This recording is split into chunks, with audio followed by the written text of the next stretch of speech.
Welcome to Mystic Realms Recap. Please like, share, and subscribe. Enjoy today's episode. The chairman's thoughts are gradually taking shape. He is relatively familiar with Chen Ming's situation, at least in the past 20 years before he went dormant. Born as an orphan, he was recruited by their Shinda company in the campus recruitment with excellent grades during college. After entering the company, he devoted himself to his career and had a good level just after graduation.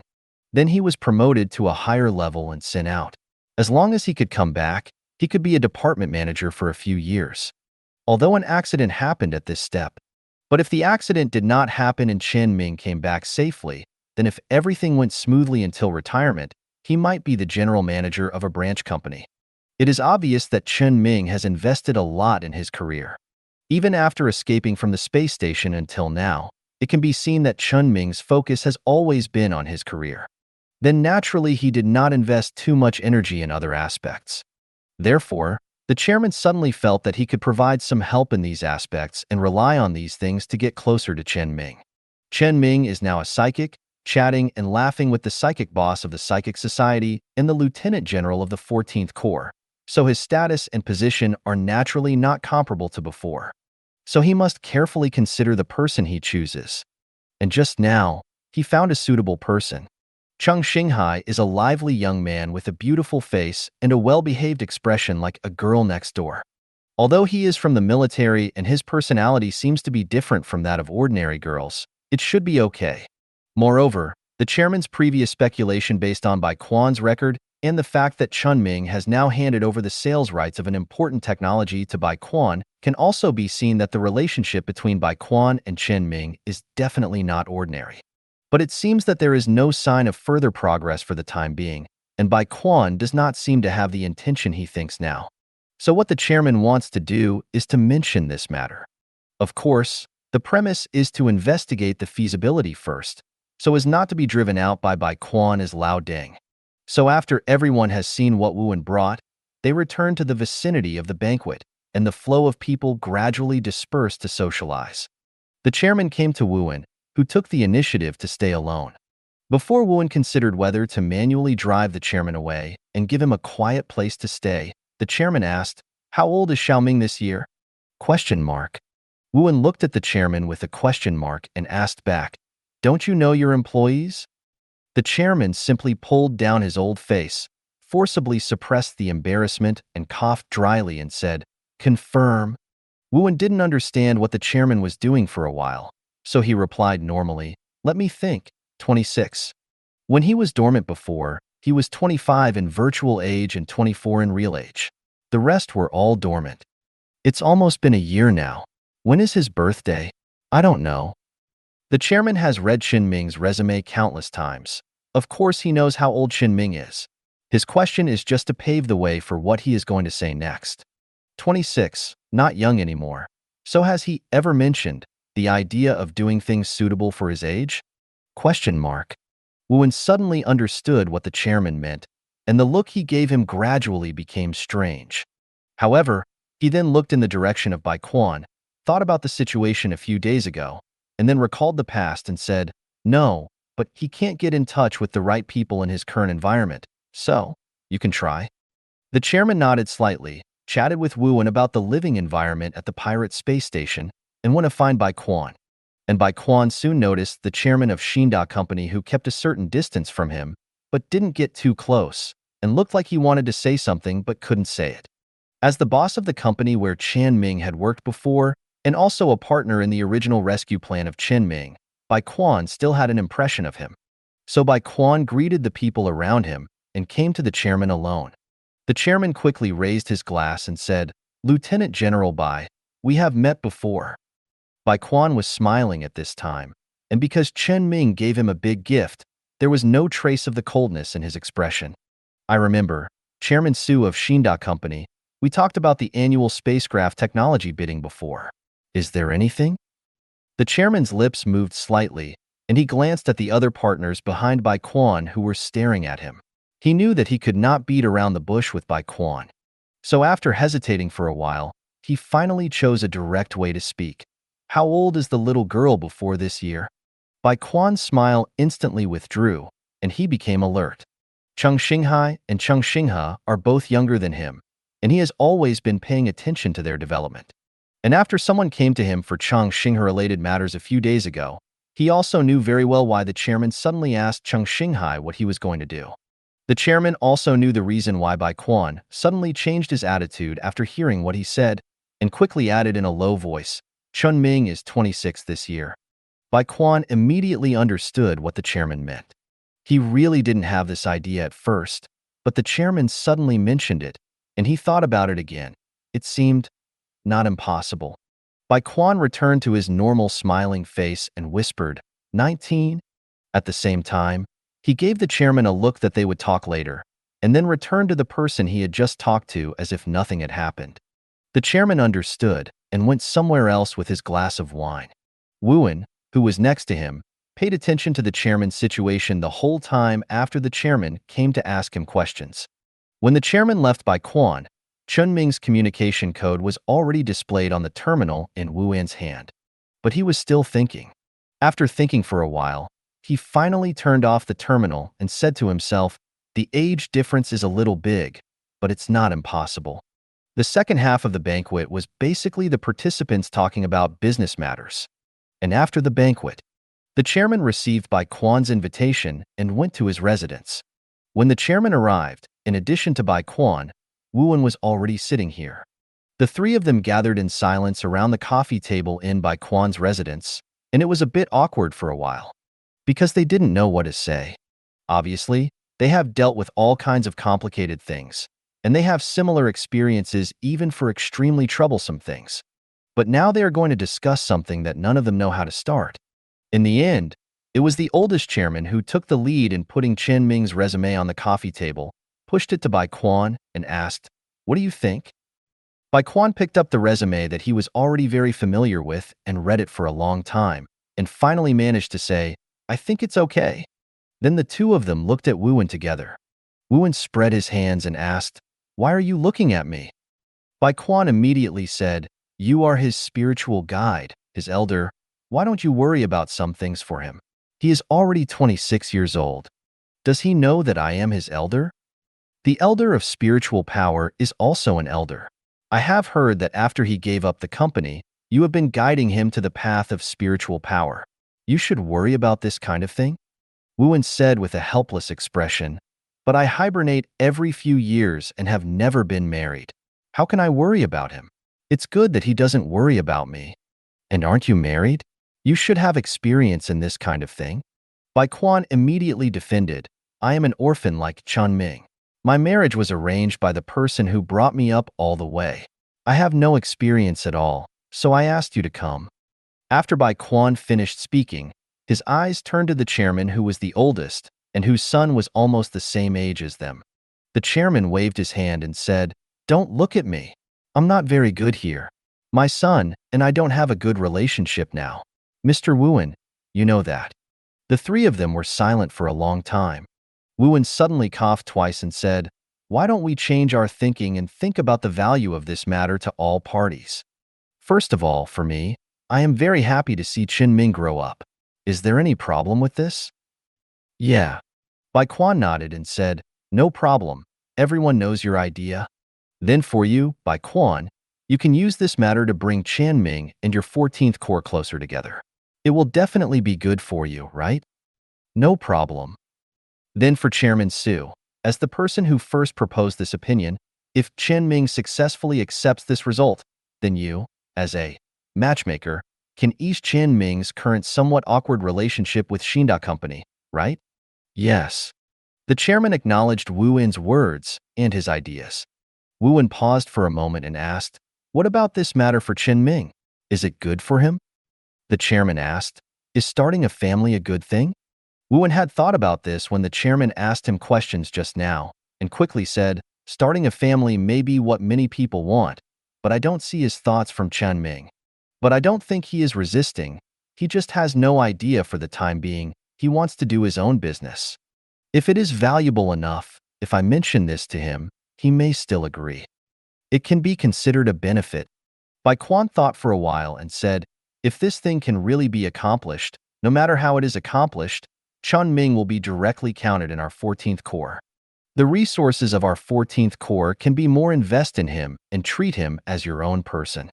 In addition, there are some hidden benefits. It is that Chen Ming's current situation makes those at the top a little worried. Worried that Chen Ming will give up his relationship with the Empire. Wu Wen immediately denied. Chen Ming will not give up. He has been trying to promote trade with the Empire through you and me. Even if he goes out, he just doesn't want to be restricted by the rules and regulations of the Empire. Bai Quan shook his head slightly and said, "You know it won't happen, but the people above don't think so. Although Chen Ming is not yet able to leave the Empire, the people above will definitely restrict him before Chen Ming really has the ability to survive independently from the Empire. Unless there are more people in the Empire who can make him keep his mind in the Empire, such as you, Wu Wen, and his friends. If this thing can be done, with the relationship network of the 14th Legion to tie up Chen Ming and keep him in close contact with the Empire, it is unlikely that something we don't want to see will happen in the future." Seeing Wu Wen suddenly frowned, Bai Quan said again, "Wu Wen, Chen Ming is different from you. Your psychic power limits you from leaving the Empire in this life. Even if you run to a pirate space station in the Edge star field, everyone knows that you can't leave. But he is really capable of going out independently, so the way the Empire treats him may be different." Wu Wen's face changed several times in succession, as if he thought of some things in the past. Although the atmosphere of the three people chatting just now was a bit awkward, now thinking about other things made him even more uncomfortable. He even felt that it would be better to continue the discussion in the awkward atmosphere just now. Wu Wen suddenly exhaled and said, "Let's hide this for the time being and put the options in front of Chen Ming to see what he chooses. I won't force him to make a decision. He has to walk his own way." Just then, the chairman who had been drinking tea in silence suddenly said, "What does Miss Cheng Xinghai think? Aren't you a little too fast? They don't know each other yet. They will know each other soon." Bai Quan has already determined the candidate for Chen Ming to conduct actual combat tests, so he can say this with confidence. And Cheng Xinghai's family members died on the front line in the past few years, so I can make decisions for her in this regard now. Her background and ability leave her with not many choices. As long as Chen Ming agrees, I will do the ideological work on her side. But I also agree with Wu Wen's idea. Let them contact each other in the front, and then see the situation later. Take it slowly. Anyway, it depends on Chen Ming's attitude in the end. Forcing is definitely useless. The three of them briefly chatted about the arrangements for this matter, and then separated. One day later, Chen Ming, who was still on the pirate space station and knew nothing, got a ride from Bai Quan with his boss and returned to the Gallo Star field through the Stargate. Chen Ming happened to be free these 2 days, so he came directly to pick him up.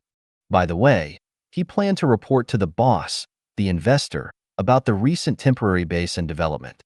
After meeting with the boss, he had to consider his future destination.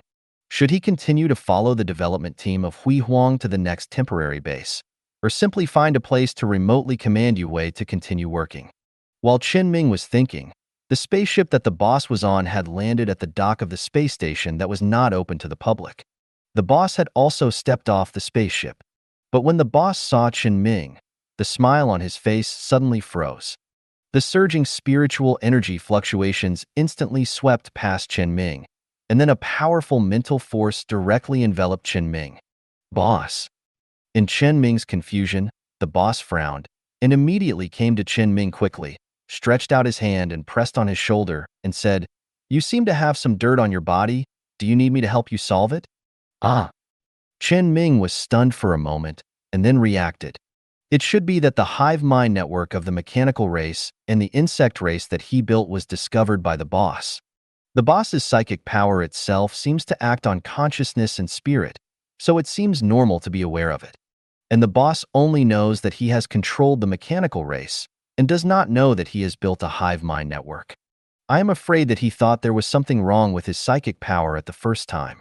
So Chen Ming quickly explained, "It's okay.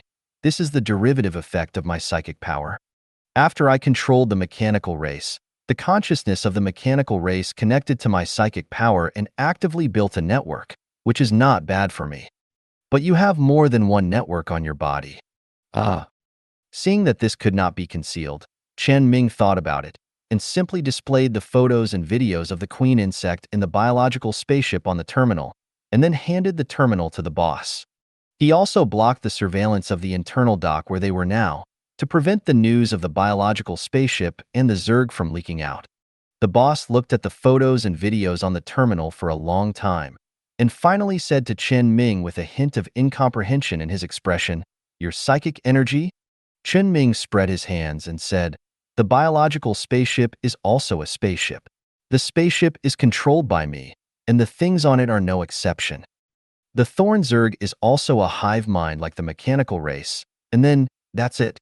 Although Chen Ming explained, the boss still frowned slightly and scanned Chen Ming through psychic energy.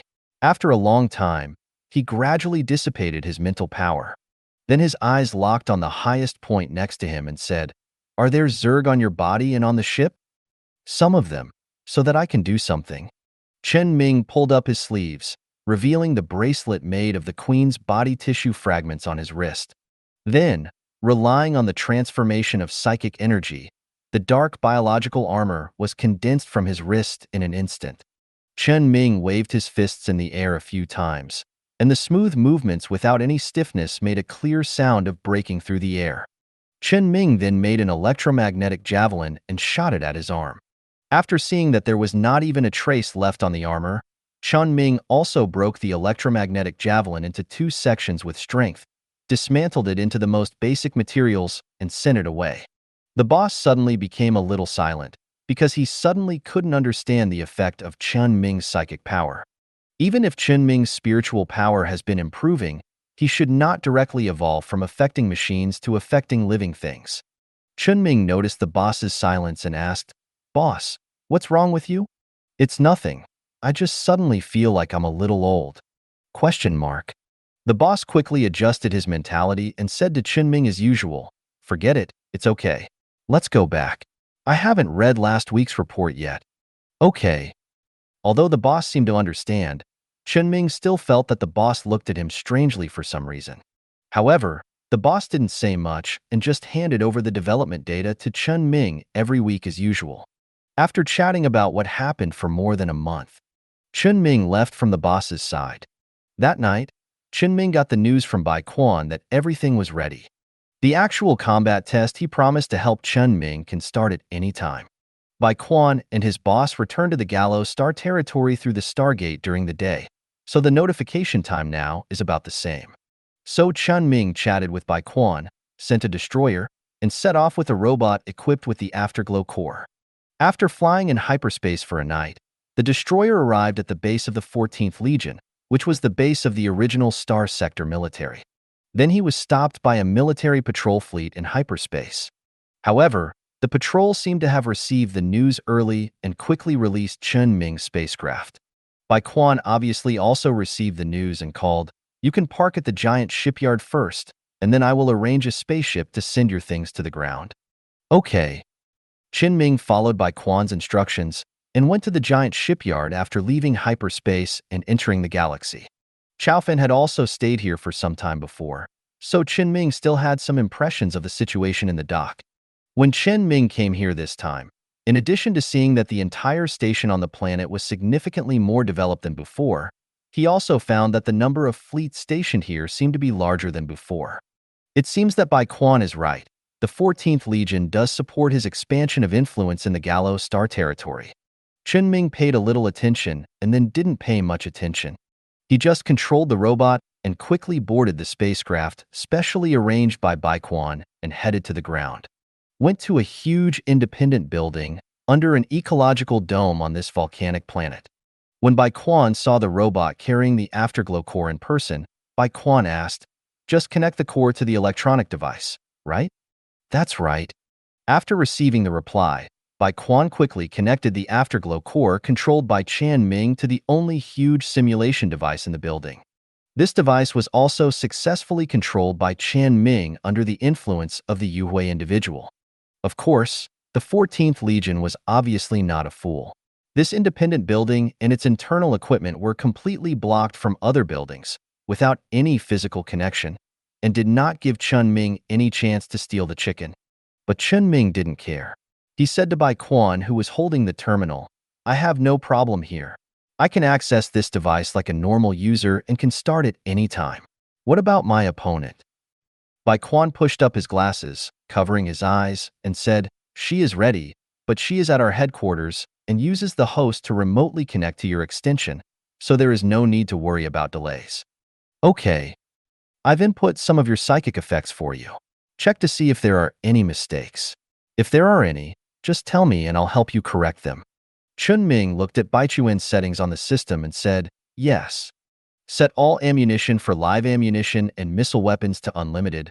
Reduce the cooling time of energy weapons by 99%, and set the radiation dissipation efficiency of the spacecraft to 30 times first. The command and communication delay is set to 0, and the enemy's electronic warfare equipment interference is set to none." Oh, there is no electronic warfare, so there is no need to set it. I can fine-tune all spaceships and operate them myself, and the spacecraft under my control will not suffer any damage or decrease in combat readiness during non-combat operations, and there will be no equipment failure. Unmanned operation will not cause any error rate for pilots and combatants, nor will there be personnel injuries and low morale leading to a decrease in combat capabilities. In addition, when my spaceship is destroyed, as long as it remains about 80% intact, I can completely repair the spacecraft and return to the battlefield. I can also use my spiritual power to shape the smashed spaceship into a new one and return to the battle. Can I just create a new spaceship when I come up? For example, a heavy rain or something? Oh, and also, I have so many afterglows on hand. Ahem. Bai Quan quickly interrupted Chen Ming and said, "This time we will only look at personal abilities, not other afterglows or anything like that. Your settings are almost there. Let's start quickly." Tisk. Although Chen Ming has not finished setting up the effects of his psychic energy, Bai Quan has already done this and he will not continue. Then let's get started. As Chen Ming took the initiative to connect his consciousness to the simulation device that was already under his control in a normal way, he found that a scene gradually appeared in his mind, a scene in the main control room of a spaceship. However, his consciousness was still free, and he could still control his body normally. After simply adapting to this strange perspective, Chen Ming focused his attention on this simulation scene. In this scene that should have been lively in the main control room of the spaceship, he was the only one at this time. However, there were 300 spaceships neatly arranged outside that could be seen through the porthole. This was a small to medium scale simulation, 300 to 300, 50 destroyers, and 250 escorts. The environment was set to the most ordinary cosmic environment. Except for the light provided by a star, there was almost no physical interference. And the settings that Chen Ming just mentioned were basically realized in this simulation. It's just that some settings are still not too excessive, so the destroyed spaceships cannot rely on Chen Ming's psychic power to return to the battlefield. However, Bai Quan also set up 3 damaged spaceships with a damage degree of no more than 50% to be assembled into a complete spaceship, which can be regarded as not completely restricting Chen Ming's spiritual power. Of course, Chen Ming cannot just rely on materials to build, and can only choose a sample from the spaceship that was originally used as material to reproduce. Otherwise, Bai Quan doesn't know how the opponent will win if Chen Ming's team starts to use heavy rain. Moreover, this small-scale simulation is different from the large-scale long-term simulation that needs to consider all aspects. Generally speaking, it does not consider logistics issues and purely tests a person's battlefield command ability. So there is no fuel ship or cargo ship among these 300 spaceships. With unlimited logistics, Chen Ming's strength can be exerted to a terrifying level. Moreover, the possibility of accidents in small-scale operations is smaller. If Chen Ming's outrageous ability is not restricted, Bai Quan even thinks that Chen Ming can do a battle in which all the ships of the opponent are blown up, and his side ends the battle without losing a single ship. Of course, after the restriction, Chen Ming can't be so excessive. After he entered the simulation device and confirmed that the restrictions had been met, he dispatched 30 frigates normally. 3 ships were divided into 10 groups, evenly spaced, and began to explore forward. Although Chen Ming could not see the opponent's fleet from the sensor at the beginning of the simulated battlefield, the positions of both sides in this small-scale battle were fixed, just in front. The distance at the beginning also gave the warring parties an opportunity to deploy different tactics. So at the beginning, Chen Ming must first test and understand the opponent's plans. His biggest advantage is frontal combat, but the opponent may not do as he wishes. Understand the opponent's information and find a way to drag the battlefield into the situation he most wants to see. This is what he will do next. So Chen Ming's own fleet stayed where it was and did not move, but just kept arranging new 3-ship teams to go out and explore, looking for traces of the enemy fleet. Although Chen Ming's search attempt was unsuccessful, he had not been able to find traces of the opponent's fleet. However, the opponent seemed to have found a 3-ship team he sent out. Because Chen Ming suddenly discovered that one of the teams he sent out had suddenly blocked the communication signal. Although signal shielding is a type of electronic warfare is more than just signal shielding. Chen Ming was naturally affected because he did not set it up at the beginning. However, the impact is an impact, and the scope of this impact is limited to the command conducted through the normal communication channel. Chen Ming does not rely on communication signals at all. He can directly and intuitively grasp the situation of each spacecraft, even if the signal is shielded. And at the moment when the signal was shielded, the sensors of Chen Ming's 3 spacecraft immediately scanned that the enemy fleet was approaching. A small fleet consisting of 5 destroyers and 25 frigates appeared near Chen Ming's 3-ship squadron. Because the fleet cluster has a certain bonus to the sensor equipment of the spacecraft, they can scan a larger range. So they discovered the 3 escorts in advance and surrounded them. And when the sensors of the 3 escorts detected the small fleet within a few seconds, they were attacked fiercely and were almost instantly destroyed by concentrated fire. But from the moment the signal was shielded, Chen Ming's flagship still received all normal signals returned from the spacecraft. This means that the other side has cracked his command and communication code, pretending that everything is normal now and preparing to make trouble. But it's not a big problem.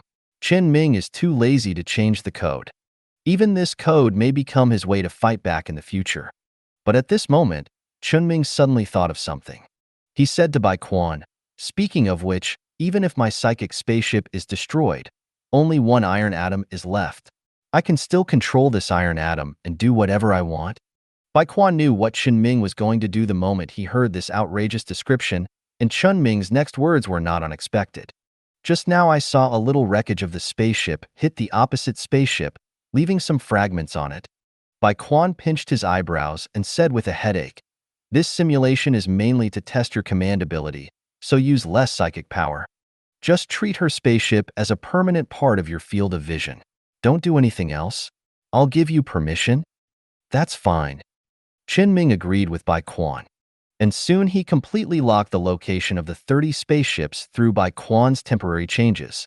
After the small fleet left, Chen Ming's 3 destroyed spaceships gathered together and flew directly along the path of the local fleet to try to investigate. Then Chen Ming calculated the fleet's sailing speed and sent 15 spaceships to each side of his fleet to continue searching for traces of the enemy fleet. And the 9 small fleets he had sent out before that had not been found, except for 2, continued to explore forward. The other 7 gradually circled in the direction of the enemy's small fleet. Although the opponent's signal shielding method was used very smoothly, if Chen Ming used the communication equipment normally, he would indeed be fooled. But having said that, the opponent certainly could not completely rely on the signal shielding method that could not be determined whether it was really effective. The small fleet that suddenly appeared in this fleet was most likely a bait released by the opponent. So after thinking about it, Chen Ming chose to step in directly. This should be the most effective way to contact the local fleet. Just as he thought, Chen Ming's 3-ship squadrons that went out to explore turned to the enemy's small fleet. Another fleet of 30 ships killed Chen Ming's 2 fleets in the same way. Chen Ming did not have the ability to reliably counterattack when the opponent did this. But he also marked the opponent's spacecraft. The positions of another 60 ships have appeared in his eyes. Combined with the spacecraft sent by Chen Ming himself, 1/3 of the simulated battlefield range this time can no longer hide the traces of the opponent's main fleet. It won't take long for Chen Ming to completely discover the opponent's position and force the situation to what he wants to see. Soon another fleet of 30 ships was discovered by Chen Ming. A total of 120 of the 300 spacecrafts, and a total of 4 fleets are wandering outside. It is obvious that the opponent wants to fight guerrilla warfare to the end. However, the opponent is still unclear about his position. After all, who would have thought that Chen Ming's main fleet has not moved since the beginning of the game? So the opponent's fleet has been running around. In addition to looking for Chen Ming's main fleet, it is obvious that they don't want to give Chen Ming any chance to drag this simulation into the front battlefield. The opponent just wants to gradually erode him by involving multiple fleets. Chen Ming observed for a moment and directly chose to mobilize the main fleet to surround one of the small fleets that was floating outside. Although the opponent relied on the continuous appearance and attack of the small fleet to affect Chen Ming's search process, Chen Ming's several 3-ship teams obtained various complex redundant information. If he really wanted to integrate and organize this information, he would definitely be numbed, and he couldn't figure out where the opponent's fleet was at all, and he fell into a passive position completely. But with the help of psychic power, Chen Ming is now no different from turning on perspective. He has even roughly analyzed the trajectory of the enemy fleet. And this fleet, which is his first target, will soon be isolated in order to interfere with the search fleet sent by Chen Ming. This is the opportunity he needs to seize. Less than 5 minutes had passed, and before they knew it, the enemy fleet had been surrounded by Chen Ming's main fleet. When the other side scanned Chen Ming's fleet, it was just like Chen Ming's 3-ship squadron had scanned them. There was no time to react or escape, and they were instantly wiped out by the unlimited ammunition and no cooling time firepower output of Chen Ming's 300-ship fleet. At the same time, the headquarters of the 14th Corps, Chang Xinghai, who was lying in a special instrument using simulation equipment, looked at Chen Ming's fleet, which seemed to be pouring ammunition endlessly, and fell into a moment of confusion. But she reacted immediately reached out and touched the terminal next to her, and dialed Bai Quan's phone. Uncle Bai. Bai Quan was also observing the situation on the battlefield through the external interface of the simulation equipment at this time, and of course knew why Cheng Xinghai called it this time. But he could only say, "I reminded you." But No buts, he just has this ability. I understand. Cheng Xinghai put down the terminal, and the idea of fighting with Chen Ming, who defeated Cheng Xinghai, so that she could turn around and taunt Cheng Xinghai was thrown aside. There was only a desire to win in her eyes, and she refocused her consciousness on the simulation device. The decision she made at the beginning was correct. Guerrilla warfare must be fought to the end. Once she was really dragged into a frontal battle by Chen Ming, she would definitely lose miserably. After Cheng Xinghai made the decision, she completely divided the main fleet that had been quietly lurking behind Chen Ming's fleet into several small fleets. They were completely scattered throughout the battlefield, relying on their keen sense of the battlefield to avoid Chen Ming's main fleet and constantly killing the small spaceships that Chen Ming sent out to explore the way. And then, there was nothing else. Every time Cheng Xinghai killed a 3-ship team of Chen Ming, one of her own fleets would be completely exposed to Chen Ming's vision, and there was no way to hide. This allowed Chen Ming to quickly gather forces and wipe out 2 small fleets wandering outside. Cheng Xinghai also noticed something was wrong when he got here. Chen Ming seemed to have the ability to accurately locate, and all interference was useless. If they continued like this, they would only be divided and defeated by Chen Ming. The key was that this division was still divided by herself. So Cheng Xinghai could only let the fleet regroup, and the remaining fleet of about 200 ships stayed in place and re-equipped. She was now forced by Chen Ming to have only the choice of frontal combat, and she had to face it in the best condition. This was the situation Chen Ming wanted to see most. Moreover, his spacecraft did not need wartime maintenance and could be kept in the best condition at all times. But the opponent's spacecraft obviously needed time to rest after several battles. So Chen Ming would not give the opponent a chance to breathe. He gathered the remaining fleets on hand, opened the battle line, and ran head-on in the direction of the opponent's fleet assembly. Then Cheng Xinghai experienced what Cheng Xinghai had felt before. The bullets from the opposite side were endless, and the shields from the opposite side were like iron walls. It was not easy to defeat the shields and penetrate the armor by focusing fire. If you don't pay attention, all the results of the battle just made will disappear, which is no different from attacking a new spaceship. At this time, Chung Xinghai has deeply understood why Bai Quan said before that if you are beaten and cry, don't look for him. She is now looking at the fleet in front of her that is constantly recovering and is about to cry. Of course, it is impossible to really cry. Chung Xinghai still remains calm. As soon as Chen Ming's fleet approached, she arranged the defense line, and at the same time, she was able to decisively maintain a stable formation and retreat under the unreasonable pressure of Chen Ming's fleet. She even used the gaps pulled out by the details on the front line to attract Chen Ming's spaceships to press forward directly and then focus fire. In this way, she did kill several of Chen Ming's spaceships on the front battlefield, and her own losses were smaller, at least for the time being. Then Chung Xinghai saw that the wreckage of the spaceships that had been destroyed by her suddenly merged together, forming new spaceships that appeared on the battlefield. This cheating-like scene made Chung Xinghai completely unable to maintain her image. But she was alone in the room using the simulation equipment now, so she didn't need to maintain it. Bai Quan, who was watching the game, did not stop this scene from happening. Obviously, this was normal. At this moment, Chung Xinghai suddenly imagined the scene of her losing to Chen Ming and being ridiculed by Chung Xinghai. So she quickly calmed down in the face of this outrageous situation. Her fleet had not disappeared completely, and she still had the possibility of finding a chance to turn the tables. Since Chen Ming chose to take the initiative to attack, there would always be flaws. And at this moment, in Chen Ming's feelings, although he was suppressing the opponent, he inexplicably felt a pressure. Because the opponent maintained the stability of the entire front line, although he was retreating, the front line itself was very stable, and Chen Ming could only choose to break through the surface with a point. But all the opportunities that seemed to be able to break through on the front line were false, and they were all traps.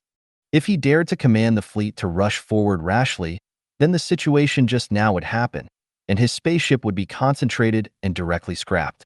If half of the wreckage was destroyed, Chen Ming would not be able to build a new spaceship in this simulation. So he could not find any chance to break through the front line and end the battle. And although his live ammunition and missile weapons were unlimited and energy weapons had no cooling time, but weapons with unlimited ammunition had to at least hit people. As the enemy fleet kept pulling away, 300 escort destroyers looked like a lot, but on a cosmic scale, there was still no way to achieve a sufficient shooting density. Chen Ming's best method could not play its due effect at all in the enemy's continuous retreat and contraction. It gave Chen Ming a feeling similar to when he had fought with Chung Xinghai before. It was also the same to quickly analyze the shortcomings of Chen Ming's psychic power, and then crack it in a targeted manner according to the shortcomings. But compared to Chung Xinghai's side, who relied on his military spaceship to fight Chen Ming head-on, the opponent he faced this time was more rational and more oppressive. Yes, oppressive. Chen Ming felt as if all his thoughts on the battlefield were seen through, and the way to crack them was instantly thought of. All the command techniques he learned would be meaningless if he used them directly. He had to think of more flexible ways to use them. No matter how strong the output is, it is useless if he can't hit anyone. So Chen Ming directly focused his attention on the spaceships in the front row of the battle line, and actively created some opportunities for his spaceships to be easily focused while trying to break through the battle line. At the same time, he arranged reinforcement spaceships on the flanks of the spaceships that served as breakthroughs, so that as long as they were focused, they could find opportunities to directly counterattack and attack the battle line. However, the opponent was not fooled. The bait that Chen Ming actively arranged was not eaten at all. Several times, he would rather have no results than preserve the manpower of his fleet, so he just dragged it hard. The opponent could even pay close attention to the traps arranged by Chen Ming several times, or even more than 10 times in a row, without even looking at them, wasting the opportunity for Chen Ming's spaceship to output. However, as Chen Ming's fleet began to engage in a frontal battle, Chen Ming himself entered the command mode of the frontal battlefield and gradually became familiar with the actual command method. Chen Ming gradually became able to intentionally or unintentionally release several prominent baits at any place along the entire front line. And her bait placement methods became more and more sophisticated. In many cases, Chen Ming did not think about placing baits subjectively. He simply found that a certain place was suitable for doing so, and it was definitely beneficial to do so, and then he did it. He could feel that he was getting better and better. And he also noticed that the opponent's command gradually began to hesitate. The opponent was thinking about whether these forward protruding spacecraft were baits. Chen Ming did feel a little scalp tingling at this moment. She could feel that Chen Ming's command skills were very rough at the beginning, and there was no difference between him and a beginner in many places. But in the battle with her, Chen Ming's skills were improving at a visible speed. From being able to make a fool of himself at the beginning, or just wanting to make a fool of himself, to being able to pull back and forth with her in the overall situation later. Even in some details, she was forced to think, so that she could distinguish whether some arrangements were Chen Ming's mistakes or his special arrangements. And after her mistake caused the instant loss of more than 10 ships, even if she really saw some opportunities that might not be bait, she could only give up. But soon, she found another opportunity. In Chen Ming's dispatch of the fleet, the ships around the fleet that he pressed in the center of the battle line as a follow-up reinforcement had all been pressed forward unconsciously. This caused the reinforcement fleet to gradually move away from the core position, and some were exposed within the attack range of her fleet. This must be a bait, but it was also her chance to turn the tables. Chen Ming knew that her fleet had frequently begun to malfunction after a long period of high-intensity combat, and on Chen Ming's side, at least she had not seen any malfunctions yet. If she continued, she would only be dragged to death by Chen Ming. So after considering it, Chen Ming made a decision. Suddenly, the battle line formed by her fleet shrank sharply, and a large distance was left at one time. Although this temporarily relieved her of the pressure on the front line, it also meant that her own front line could not be maintained again. And Chen Ming's fleet also took advantage of the situation to press forward, and was about to end the battle completely. And just as Chen Ming's fleet pressed forward, its own front line also became loose to a certain extent. Chen Ming's fleet suddenly regrouped with an unpredictable efficiency and took advantage of the situation to attack the left wing where Chen Ming's front line was the loosest. Her fleet broke through by force and rushed towards Chen Ming's reinforcement fleet, which had no time to turn around. As long as this batch of reinforcement fleets could be killed, the situation on the battlefield would be instantly equalized, and Chen Ming would have more opportunities to win. Chen Ming could notice all the spacecrafts on the entire battlefield, and the reinforcement fleet here was exposed as a trap. So when Chen Ming chose to break through here, he immediately asked the front charge fleet to turn around, so that he could counterattack Chen Ming's fleet from the flank at any time. But what he didn't expect was that at the moment when Chen Ming was about to attack the reinforcement fleet, the direction of her entire fleet suddenly changed. The fleet had to fight against the damage caused by the reinforcement fleet and Chen Ming's other fleets from the flank attack, and also pulled out a new battle line from the side of the reinforcement fleet to the side and rear of Chen Ming's fleet. Chen Ming instantly understood that the opponent's target was him. He was in the flagship at the back of the entire fleet. The opponent pretended to fall into a trap just to find this opportunity. As long as the flagship was destroyed, Chen Ming would lose. And Chen Ming did accomplish her idea. After losing 1/3 of the remaining fleet, the less than 100 remaining spacecraft went around the side and rear of Chen Ming's fleet, successfully found an opportunity to focus on Chen Ming's flagship. On Chen Ming's side, most of the ships were in front, and at most they could only temporarily turn the bow, and there was no time to return to defense.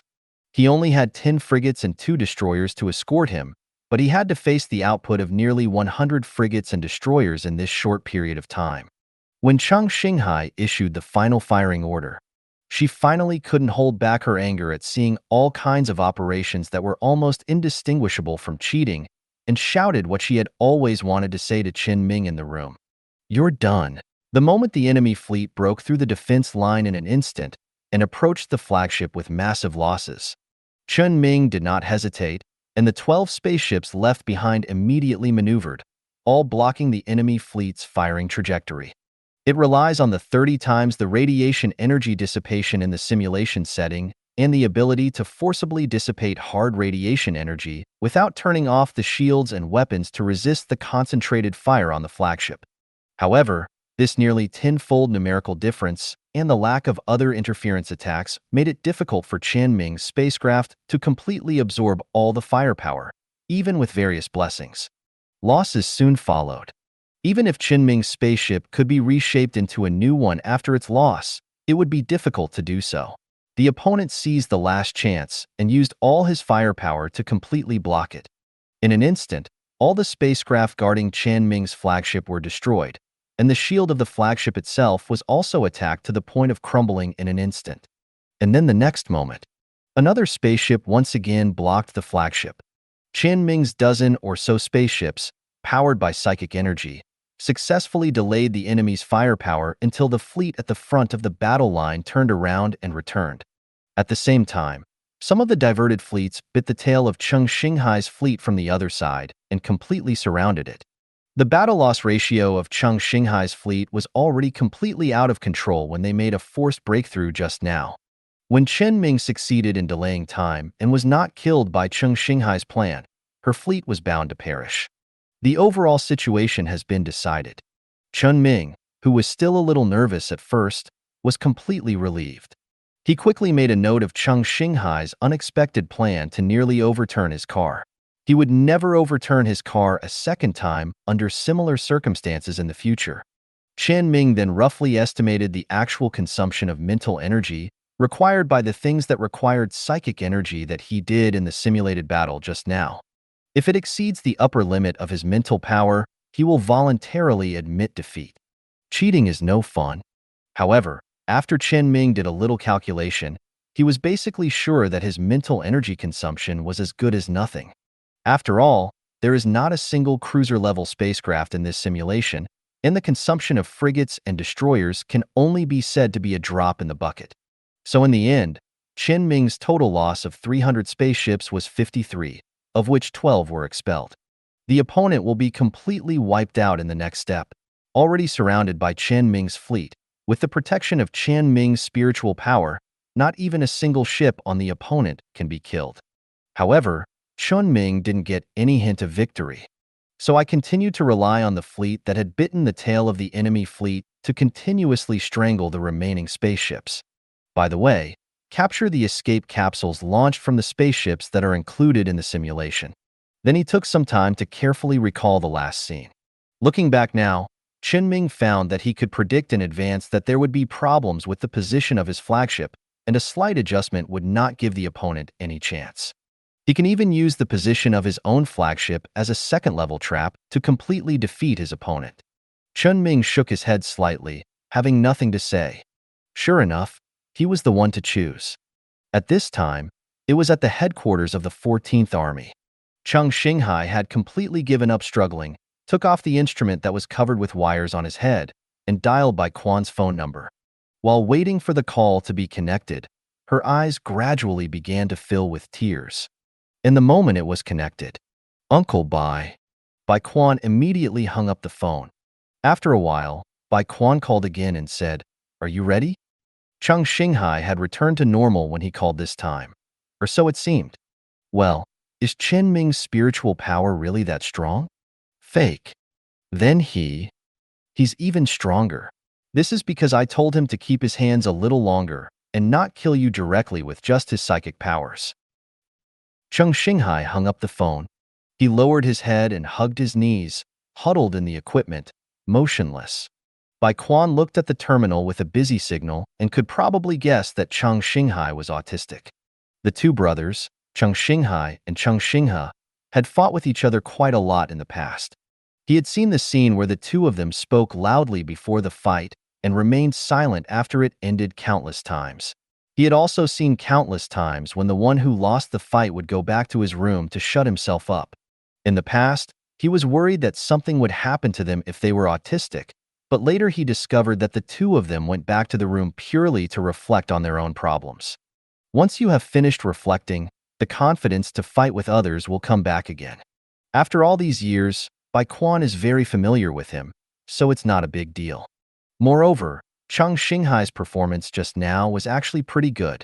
At least he was able to counterattack quickly even though he had almost no understanding of Chen Ming's psychic abilities. Even though the battle situation was at an overall disadvantage, he was just a hair away from winning. If 4 or 5 more spaceships could be retained, Chen Ming's previous flagship would definitely not be able to withstand the final wave of firepower output. It's a pity that there is no if. But Bai Quan changed his mind again.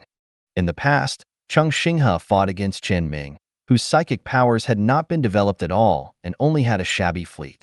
In the end, they managed to achieve a draw, but in the end, external interference led to Cheng Xinghe being captured. Now, Cheng Xinghe was fighting against Chen Ming, whose psychic power had been developed to a high level, but was only partially restricted, and the starting fleet strength of both sides was fixed. So if Cheng Xinghe fought Chen Ming again now, he would probably be beaten by Chen Ming. After all, Chen Ming's psychic power progressed much faster than Cheng Xinghe's command technology, not to mention that Cheng Xinghe had been frozen in the escape pod for 2 months and did nothing. And if Cheng Xinghe had the opportunity to come again, the result might be different. Bai Quan sent a message to Cheng Xinghe with similar ideas in his mind to comfort her. It happened that at this time, Chen Ming had also cleaned up the battlefield and completely ended the battle, and his consciousness was ejected from the simulation device. When Chen Ming noticed that Bai Quan seemed to be waiting in the corner of the equipment room, he said, "It's over. I saw it." Bai Quan said as he approached the equipment, turned off the equipment next to him, and said, "It can be seen that your command skills have indeed improved during this period, and the small-scale bait is very good. It was just that something went wrong at the end. When you set up another layer of bait, you expose the position of your flagship." Hearing Bai Quan's words again, Chen Ming felt a little regretful. He did not expect that the opponent could turn around and break through to the side and rear of his fleet in an instant. And because of the simulation, he himself was not in danger, so the psychic effect of danger perception could not be exerted. Otherwise, when the opponent's fleet broke through the defense line and attacked the support fleet he prepared, he should have sensed the danger and started to dispatch in advance. But at this time, Chen Ming felt that he seemed to rely too much on danger perception. Although it was okay for him, a psychic, to rely on psychic power, but psychic power might fail one day, just like when he tried to control the mechanical race in the colony for the first time. If he gets hit like that at a critical moment, he won't have a second chance. Many times he has to discover the dangers that he can find by himself. It's better to use psychic power as a last resort. So when Bai Quan pointed out this problem, he didn't say anything stubborn and admitted, "Indeed, this is my problem. I will definitely remember it." Bai Quan was very satisfied with Chen Ming's learning attitude and said, "You actually have some minor problems in other aspects of your combat effectiveness, but the flaws do not outweigh the merits. Your opponent has completed all the basic courses of our 14th Corps Military Academy and has actually started to complete his graduation project on the battlefield. It's normal for her to surpass you in command knowledge and ability. As long as you win in the end, there will always be no problem." Chen Ming said modestly, "It's mainly based on psychic power. Without psychic power, I definitely can't beat him. You don't have to worry about this, because the other side also used psychic energy." Chen Ming was stunned and asked, "Isn't Cheng Xinghe psychic?" "The other side is not Cheng Xinghe. I feel very much like him." Bai Quan nodded and said, "Indeed, they are very much like him, because both of them were taught by me. It's his sister, Cheng Xinghe." "Oh, I remember you said before that Cheng Xinghe was beaten badly by someone close to him and came out to relax. He wanted to fight you Hui, but he happened to run into the Star Zone military looking for trouble with me." "That person?" "Yes, it's his sister." "Happy?" Chen Ming saw that Bai Quan's expression seemed to be mixed with a trace of worry, as if he was worried that he still had hostility towards Cheng Xinghe. So he took the initiative to add, "Don't worry, you have apologized for him before. I won't care about him, and I won't vent my anger on others." "That's good." After repeating his attitude, Chen Ming asked Bai Quan, "What is Cheng Xinghe's psychic energy?" Bai Quan pointed to his head and didn't say it clearly. Chen Ming felt that it was probably a psychic power similar to Xiao Yang's that could improve his thinking ability. After all, in the previous battle, almost all of his arrangements were seen through, which was really scary. Cheng Xinghe's psychic power should be in this aspect. While Chen Ming was thinking, Bai Quan glanced at the time on the terminal and said to Chen Ming, "It's almost time. Let's stop here today. I'll watch the video again later. Tomorrow we will officially start teaching again. At that time, I will help you review the problems in your whole game. I will also tell you one more thing during class tomorrow. Review is no problem." Chen Ming originally planned to do this, but if he reviewed it himself, there would always be mistakes and omissions. It would be great if Bai Quan could help, but can't we talk about it now? Bai Quan liked Chen Ming's serious attitude towards learning, but in response to Chen Ming's question, Bai Quan explained, "Let's talk about it formally tomorrow. But I can tell you a little bit in advance, that is, this is a very important thing that I learned after I was promoted to Lieutenant General this time." Is it related to me? The first half of the matter is indeed related to you, and the second half of the matter may be related to you. Chen Ming subconsciously began to think about the meaning of Bai Quan's words, but what Bai Quan said alone was not enough for him to guess what Bai Quan was going to say tomorrow. And Bai Quan didn't say much. Just asked Chen Ming one more question before hanging up the phone. "Do you want to meet Cheng Xinghai? Her command level is close to Cheng Xinghai's. After taking into account her psychic power, her overall level should be similar to yours without full psychic power. She is a very good sparring partner. I have opened the equipment here to you. You can use it yourself. She must want to fight you a few more times after losing to you." Chen Ming said without thinking too much, "Okay." He felt the importance of command technology in the previous battle. At least if he was Cheng Xinghai, he would definitely not be able to do all that before, and would only be crushed by his own rogue style of play. And he can also really feel that when fighting with almost equal strength, the training of command technology is real. Although the battle of simulated equipment is different from the actual battle, it will never hurt to practice a few more times. What's more, except Bai Quan and Cheng Xinghai, who Bai Quan recommends now, he really can't find a sparring partner. But Bai Quan is busy enough to take time out to teach every day, and Chen Ming really doesn't have the confidence to win the simulated battle with Bai Quan, who has risen to the rank of Lieutenant General on the battlefield. So he only had one choice left. Bai Quan's mouth curled up slightly, and he said, "Then I'll send you her communication code." The next day, Chen Ming and Bai Quan returned to their previous rhythm and started normal teaching in the morning. However, unlike usual, Bai Quan came up and asked Chen Ming a question. "Did you contact Cheng Xinghai yesterday?" Chen Ming's mind flashed through what happened last night, and he said, "Yes, but she contacted me." Bai Quan immediately explained, "I gave you her communication code and gave her yours." "I know. She contacted me and I chatted with her for a few words, and then she said she wanted to play with me again, but I didn't agree because I had something to do. I told her that we would talk about it later, and there was nothing else. I feel that she is a little bit unlike a girl in the army." "Why not?" "A little too lively, quite familiar. I feel that girls in the army should be more stable." "Well?" Bai Quan pushed his glasses and said nothing. People who just met Cheng Xinghai would definitely not expect how competitive she is, how lively she is.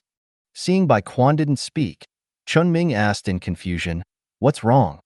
"It's okay. You'll understand her personality after getting to know her more. I was a little worried that you would have a conflict with her, but now it seems okay." Hearing this, Chen Ming emphasized again, "I said yesterday that I won't vent my anger on anyone, even Cheng Xinghai's sister. Don't worry. Okay, let's start as usual today. Before we start, I have to tell you about what happened yesterday. Come on, sign a confidentiality agreement first, at least go through the process." Bai Quan quickly sent a copy of the agreement to Chen Ming, who signed it after checking it and confirming that there was no problem. Bai Quan also cleared his throat and formally said, "It's about the Gallo Star region. I mentioned before that our 14th Corps will increase its investment in the Gallo Star region branch and expand its influence. In other words, we have to take action outside, starting from here, to deal with the foreign enemies that block our external direction." Chen Ming asked in confusion, "I know, didn't you say that? Do we need to sign a confidentiality agreement? Do you think the 14th Corps branch has the ability to deal with the entire Yuhui Star region outside?" "No." Chen Ming answered decisively. "It's okay to just use the fleet here to fight guerrilla warfare to annoy Yuhui, but it's impossible to really attack Yuhui." "Yes, I think so too, but the Empire doesn't think so. Soon, the Empire will open up a new battlefield with foreign enemies in the Gallo Star field and start a full-scale war." "Full-scale war, why?" "Because it's beneficial. You should know the benefits of Yuhui best. The Yuhui core has excellent computing power and can communicate with itself, plus a replica of the Kleka supercomputer, all of which are benefits. Kleka. Chen Ming almost forgot about this thing. A device that can create Yuhui individuals, even a replica, has great value. It is indeed a good goal for the Empire. But there is a problem, that is, when Chen Ming left Yuhui, he left behind many Yuhui individuals, although most of them were solved in Yuhui's internal cleansing. But until today, there are still some Yuhui individuals under his control who are alive and have been expanding. As long as he is given time, he can control the entire Yuhui star field without bloodshed. If the Empire attacks Yuhui, it will not be good for him. Chen Ming suddenly thought of Bai Quan's words yesterday, saying that the first half of the matter was related to him, and the relevant part was here. What about the second half? Bai Quan immediately said, I haven't finished the first half. Because of you, the Empire changed its target and no longer attacked Yuhui, but chose to attack the mechanical star field next to Yuhui. We have already guessed the effect of your psychic power, and we also noticed the large-scale cleansing inside Yuhui after you left Yuhui star field some time ago. And Yuhui has also shrunk their colonies, as if they are going to retreat. The reason is obvious. You did something over there. The Empire has sufficient reason to believe that you left a backup plan inside Yuhui. It is only because Yuhui cleaned up the internal affairs and the management was strict that it did not show up for the time being. But your Yuhui must have stayed in Yuhui's star field and continued to expand. It is estimated that it will take at least 3 years of expansion time to control most of Yuhui's star field. So, after discussion, the top leaders of the Empire gave up the attack on Yuhui's star field. But opportunities don't wait for anyone. The Empire did not completely give up this idea, but changed its target to the mechanical race. Bai Quan sent a complete star map of the latest Gallo star field to Chen Ming, which marked the scope of Yuhui's star field and the mechanical race's star field. The mechanical race's star system that Chen Ming visited last time was also specially marked. Bai Quan continued, the mechanical race itself does not have much value. Although the Baiyun steel material is good, it is not rare. You have to fight with the mechanical race to get it. And the mechanical race's chip has not been deciphered so far. It has no value except for trading with Yuhui or dismantling it into materials. But the things left by another civilization in the hands of the mechanical race are very valuable. In a sense, it can be equal to the harvest from Yuhui, or even higher. Bai Quan paused and said the second half of the sentence. Of course it may be lower. This is a risk, but because of your existence, the Empire is willing to accept this risk. Chen Ming pursed his lips, not knowing what to say. Bai Quan did not wait for Chen Ming to speak, and continued, let me ask you a question. You can control the mechanical race, right? Yes. Chen Ming can answer this question, and there is no need to hide it.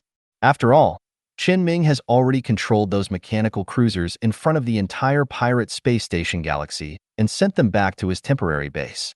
After receiving Chen Ming's affirmative answer, Bai Quan said, but we didn't find a situation similar to Yuhui's on the side of the mechanical race. Your control over the mechanical race is different from your control over Yuhui, and your psychic energy can't spread out through the mechanical race. Chen Ming was quite surprised by Bai Quan's words and asked back, what do you mean? In the video footage when you encountered the phase beast before, it was obvious that you went to attack and plunder the mechanical colony. But logically speaking, you already have the experience of Yuhui before, and you can send a mechanical race to infiltrate the hinterland of the mechanical race and gradually control their cities. Be a parasite that constantly absorbs more supplies, and take them all away when you find the right opportunity. This is definitely the easiest and most effective way. But you didn't do this, and chose the most direct way to plunder the resources of the mechanical race, and also summon the mechanical race to follow up recruitment, almost blocked you in the galaxy. This is very telling. So we speculate that it is the hive mind of the mechanical race that is different from Yuhui that affects your psychic power on them. Chen Ming was silent for a moment and replied, yes, all the individuals of the mechanical race controlled by me will be separated from their hive mind and cannot help me stay in the original place and spread like Yuhui. After Chen Ming finished speaking, he immediately said, I also have a question to ask. Isn't the Empire now fighting with Yu Hui in the mechanical race on the border in all directions? Why open a new battlefield? And Yu Hui and the mechanical race here have been blocking the door for so many years. Why did they decide to do this recently? Bai Quan said, your two questions can be combined into one. That is, why does the Empire want to open a new battlefield in the border starfield of the Gallows starfield at this point in time?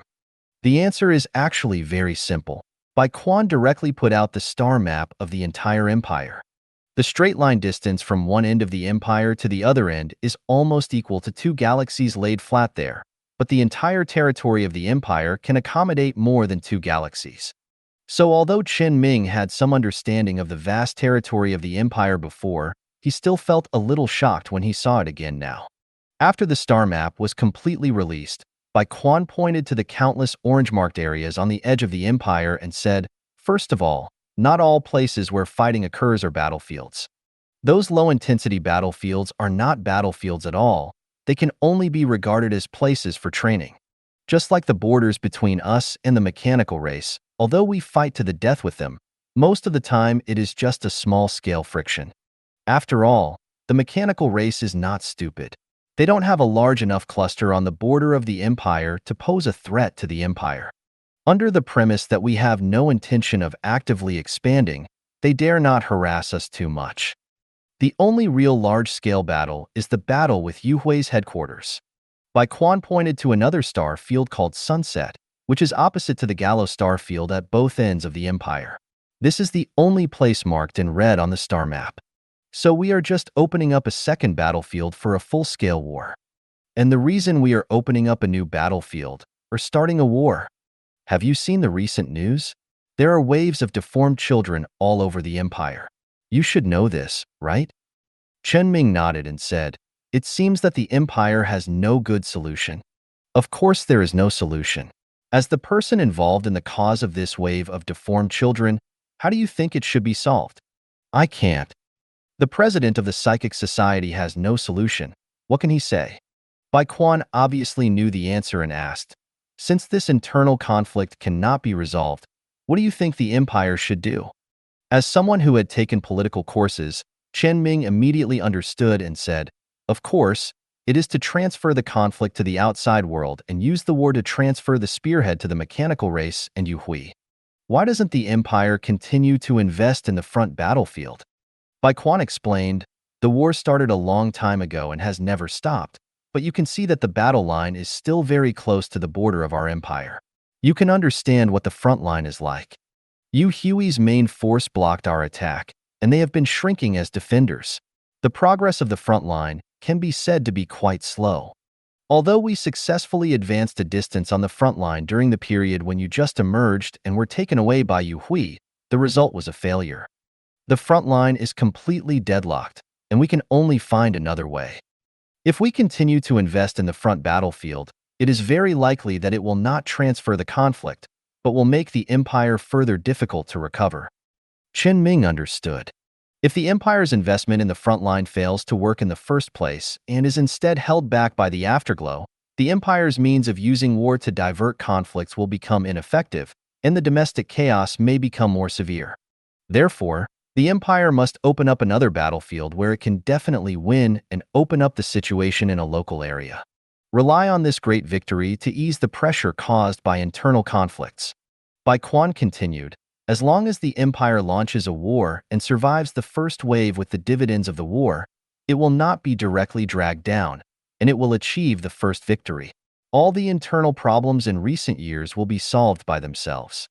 As long as this tough battle can be won thoroughly, the development of a mechanical star field can at least bring the empire a 50-year development period. Subsequently, the star field will be completely digested, the resources inside the star field will be obtained, and the heritage of another civilization will be obtained. The benefits are even more unimaginable. What bullshit internal conflicts are all fake in front of the dividends brought by the war. The entire empire is thriving. As soon as Bai Quan finished speaking, Chen Ming said as if to summarize, so this is the reason for the war. That's right, and then you continue to think about it. What happens after that? What if the dividends are eaten up? 50 years is just 2 or 3 generations. The dividends eaten up in these 2 or 3 generations are not dividends at all. Dividends are things that the predecessors leave for the younger generations to eat for a long time. So think about it from a longer-term perspective. After we win the war in the Gallo-Star region, do you think we should continue? Chen Ming thinks the answer is yes, of course. As the initiator of the question, Bai Quan also knows the answer. He nodded and continued. So after winning the war between the Gallo-Star region and the mechanical race, the Empire will put the focus of the war back on the front line. The huge bonus in front will allow the Empire to easily drive its huge body. If the entire Empire works together, can it find trouble with Yuhui on the front battlefield? Or find trouble with other mechanical races? Of course. Then this is the complete answer to your question just now. In fact, the thoughts of the people in the Empire can be guessed. Isn't it normal to sort out the logic a little bit? And it is said that the ideas of the top leaders are not limited to obtaining war dividends. They even want to use this war to stimulate the entire empire and start the second era of development. Chen Ming knew what benefits the first pioneering era had for the empire, but the opening of the pioneering era, it's not that easy, is it? Bai Quan said matter-of-factly, of course it's not that easy. The expansion of the empire stopped not because of the enemy, but because of the empire itself. Because the size of the empire was too large compared to the technological level of the previous era, there was no way to effectively control it. The breadth effect of continuing to expand is far more than the positive benefits. And after the period of barbaric growth, the empire must cultivate itself and recuperate for a period of time. In addition, there are mechanical tribes and Yuhui blocking the road outside, so there is basically no profit from winning. That's why the pioneering era will stop. Bai Quan suddenly gave an example and said, if a person goes for a long-distance run, it will be difficult to start again if he stops halfway. You can imagine how difficult it will be for the empire to return to the pioneering era. But the recently developed antimatter technology and the energy crystallization technology you developed before ensure that the endurance and flight capabilities of all spacecraft equipped with these 2 technologies are almost doubled. Coupled with the advancement of technology during the many years that the empire has been dormant, the upper limit of the empire's management scale has been greatly increased. The prerequisites for pioneering the era have been met. As long as the empire that has stayed in place is allowed to move again, the empire will embark on the path of pioneering. This is the best opportunity we've had in years. If we can open up the era again, all internal contradictions will be submerged under the huge interests of the entire universe. This Gallo-Star territory is where the show kicks off. As Bai Quan spoke, he felt the emotions in his words were slightly excited. However, Chen Ming didn't have any special feelings. After all, he didn't know much about the history of the empire. It was only when I saw the actual map that I felt a little emotional. Seeing Chen Ming's reaction, Bai Quan did not continue to talk in a general direction, but changed the topic to something closer to Chen Ming. Actually, if you are concerned about commodity prices in normal times, the prices of some wartime supplies are slowly rising, and the prices of various raw materials are also changing. Although it seems to be just a normal fluctuation at the moment, it should rise soon. Even if I don't tell you now, you will definitely notice it in half a year. Chen Ming thought for a moment and said, prices are indeed rising a bit. But you said it would take half a year for me to notice it. Does it mean that the war with the machine tribe will not start until half a year? Bai Quan immediately denied, no. It's just that a war against a star region is not that simple. It requires the entire empire to take action. Although the empire is a huge thing and it is difficult to move, it is not impossible to turn around. The empire will try its best to maintain the normal prices of various war-related materials in the country. Generally speaking, it will be no problem to stabilize them for half a year. So I say that after half a year you will definitely feel that various supplies are starting to be scarce and prices are starting to rise. But in fact, the war has already started, and it is still in its earliest stages. Chen Ming asked subconsciously, what stage? Investigation. Our war against the machine race can be roughly divided into 5 stages: investigation, infiltration, destruction, frontal attack, and ending. There should be no other answer as to whether it can be executed completely from beginning to end, but whether it can be executed smoothly depends on the performance of our 14th Army Corps in the middle. Only the 14th Legion participated in the war? Of course not. The strength of the mechanical race in a star field cannot be achieved by one legion of the 14th Legion. We are only responsible for the initial work and overall coordination. When the war officially begins, the Empire's official army and other legions will enter the battlefield under our guidance and command. Chen Ming thought for a while this time and said, I understand. So the Empire was preparing to rely on war to divert conflicts, and then when selecting targets, it changed its targets because of me. That's the first half of the thing related to me. So the second half, I guess you want to invite me to join the war against the machine race. Bai Quan said without denying, yes. I just said that the Empire's war against the machine race has begun, and the investigation has been ongoing since some time ago. But all investigations are shallow.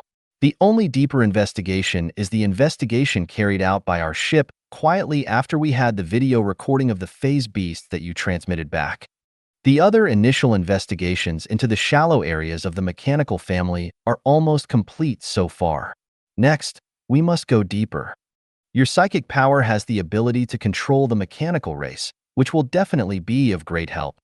Bai Quan suddenly stood up from behind his desk, looked at Chen Ming and said seriously, I now formally invite you, Mr. Chen Ming, to join the Empire's battle against the mechanical star field as a temporary tactical instructor as a psyker. Enjoy all the benefits of an Imperial Colonel-level officer, and only need to bear the obligations that an Imperial citizen must bear.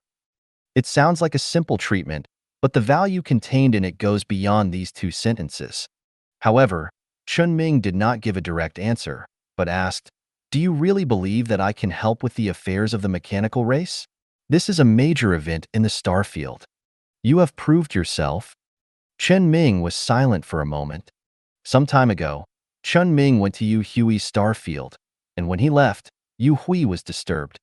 In the star field of the mechanical race, Chen Ming did not ask Bai Quan what would happen if he refused, because it would only be nonsense. The Empire has already started running, and it will not stop because of personal ideas. It was already a surprise to him that the trajectory could be changed because of him, and it was absolutely impossible to stop. Even if Chen Ming did not join, the Empire would definitely get other solutions, but it would be more difficult. So Chen Ming's silence at this time was indeed considering Bai Quan's proposal. After all, this proposal coincided with his previous ideas. Chen Ming was already considering where to go next. Because in the next period of time, the possible habitable planets near the temporary base have almost been searched, and the second jump will soon begin. Then he would have only two choices, either to go out with his pioneering fleet, help out occasionally, and concentrate on research, or to stay here and do some things that need to be done in the Empire, such as providing some improved technology to Xiaoyang and providing more logistical support in the Empire.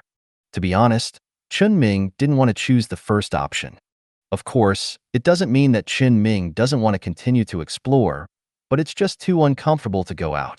Since Chen Ming can do basically the same things as going out with the pioneering fleet, and whether he is in the pioneering fleet or not, his psychic power can always reach where it should be in the first time. So if there is a choice, Chen Ming would rather stay in a place with more people. The feeling of loneliness outside alone cannot be relieved by chatting with people on the phone every day. He must return to the human world in person to experience the feeling of returning to the human world. So Chen Ming's idea is to stay in the Empire and remotely control Hui Huang and others to explore. And it won't be long before Xiaoyang will send the second supreme point. Chen Ming can even directly hand over the matter of opening up the hyperspace channel to other Yuhui individuals. He could turn around and do something else. In that case, when Bai Quan suddenly told him about this, he might as well just get involved. Not only for the benefits that Bai Quan said he could get by participating, but also for the precious things or technologies hidden in the ruins of another civilization.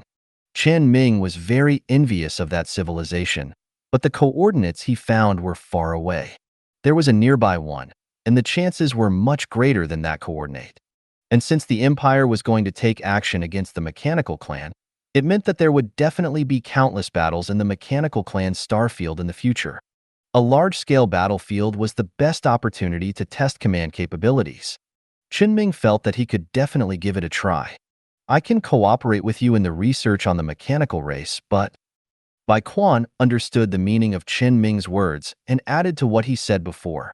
Any contribution you make in the war will be rewarded by the Empire accordingly. Any spoils captured in the battles you participate in will not be restricted by the spoils capture rules within the 14th Corps. And it's not just the rewards from the Empire, we also have a reward and punishment mechanism within the 14th Corps. If you don't want to participate directly in the battle, you can be affiliated with our research institute. If various research institutes make effective analysis reports or research on the enemy during the war, they can have corresponding military merits. Of course, if you don't need it, I can try my best to help you replace it with something you may need. Bai Quan thought for a while and said, we can influence the local government and provide you with policy support and directly greenlight you to release various restrictions. And haven't you been purchasing supplies over there? I can provide you with a new way, and all the basic supplies you need can be sold to you at cost price. As long as the investigation and research on the mechanical race can go smoothly. The policy release means that it is easier for Lao Wu to purchase supplies. After all, the transaction of bulk supplies always has to go through the local government. Although Lao Wu has been in the pirate space station, all the supplies are sent to the boss's colony. Although there will be no problems with the boss's relationship with the government, Chen Ming is still more stable with his own relationship. And the cost price mentioned by Bai Quan is even better. 1/3 of the supplies for Chen Ming's temporary base are provided by the boss. Although the boss wanted to provide it to Chen Ming for free, Chen Ming refused, at least buying it at cost price. Later, with the construction of the temporary base, the data of the galaxy planets surveyed can be used to offset a considerable part. So this 1/3 of the supplies are not bad. But the other 2/3 are bought by Lao Wu from various manufacturers, relying on his own relationship or the relationship of the factory director. Compared with the current purchase price from the boss, there is at least a 50% profit. This is very unfriendly to Chen Ming. If these 2/3 can be purchased at full cost price, that will definitely be good news for Chen Ming. Chen Ming currently has a capital flow of less than 20 billion. The supply of materials for the subsequent construction of the second temporary stronghold and 2 temporary strongholds will only last for 3 or 4 months at most. Of course, this is without counting Chen Ming's current regular income that has not yet been received.